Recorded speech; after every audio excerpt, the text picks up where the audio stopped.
ഉത്തർപ്രദേശിലെ മഹോബയിൽ നിന്നും മനുഷ്യ മനസാക്ഷിയെ മരവിപ്പിക്കുന്ന അങ്ങേയറ്റം ദാരുണമായൊരു വാർത്തയാണ് പുറത്തുവരുന്നത്. സ്വത്ത് മോഹിച്ച് വീട്ടിലെ കാര്യം നോക്കാൻ വന്ന വേലക്കാരും ഭാര്യയും കൂടി ഗൃഹനാഥനെ പട്ടിണിക്കിട്ട് കൊലപ്പെടുത്തിയിരിക്കുന്നു. സംഭവം ഇങ്ങനെയാണ്. റെയിൽവേയിൽ നിന്നും വിരമിച്ച ഓം പ്രകാശ് സിംഗ് റാത്തോർ എന്ന 70-കാരനാണ് സ്വന്തം വീട്ടിൽ, അതും വിശ്വസിച്ചേൽപ്പിച്ചവരുടെ ക്രൂരതയിൽ ദാരുണമായി മരണപ്പെട്ടത്. അദ്ദേഹത്തിനൊപ്പം ഉണ്ടായിരുന്ന ബുദ്ധിമാന്യമുള്ള മകൾ രശ്മിയെ ജീവനുള്ള വെറും അസ്ഥികൂടം പോലെയാണ് പോലീസ് കണ്ടെത്തിയത്.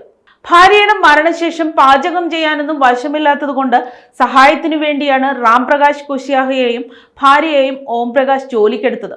എന്നാൽ കാലക്രമേണ കാര്യങ്ങൾ തകിടം മറിഞ്ഞു. വീടിന്റെ മുകളിലത്തെ നിലയിൽ ജോലിക്കാരും ഭാര്യയും സുഖമായി കഴിഞ്ഞപ്പോൾ താഴത്തെ മുറികളിൽ ഈ അച്ഛനെയും മകളെയും ഇവർ പൂട്ടിയിട്ടു. 5 വർഷത്തോളമാണ് ഈ ക്രൂരത തുടർന്നത്. സ്വന്തം സഹോദരന്റെ വിയോഗമറിഞ്ഞ് ഓടിയെത്തിയ അമർ സിംഗ് കണ്ടത് കരളലിയിപ്പിക്കുന്ന കാഴ്ചകളായിരുന്നു. പട്ടിണി കിടന്ന് എല്ലും തോലുമായി മാറിയ സഹോദരന്റെ മൃതദേഹം, തൊട്ടടുത്ത ഇരുട്ടുമുറിയിൽ വസ്ത്രം പോലുമില്ലാതെ അവശനിലയിൽ കിടക്കുന്ന 27 വയസ്സുകാരിയായ മകൾ. ആ കൊച്ചു പെൺകുട്ടിക്ക് 80 വയസ്സുള്ള വയോധികയുടെ രൂപമായിരുന്നു എന്ന് പറയുമ്പോൾ ഊഹിക്കാമല്ലോ ആ പാവങ്ങൾ അനുഭവിച്ച നരകയാതന. ബന്ധുക്കൾ ആരെങ്കിലും അന്വേഷിച്ചു വരുമ്പോൾ അവർക്ക് ആരെയും കാണണ്ട എന്ന് കള്ളം പറഞ്ഞ് ഈ വേലക്കാർ മടക്കി അയക്കുമായിരുന്നു.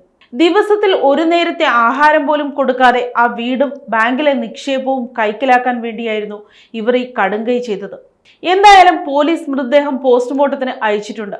സ്വത്തിനു വേണ്ടി മനുഷ്യൻ ഇത്രത്തോളം അധംപതിക്കുമോ എന്ന് ആരും ഒന്ന് ചോദിച്ചു പോകുന്ന സംഭവമാണിത്.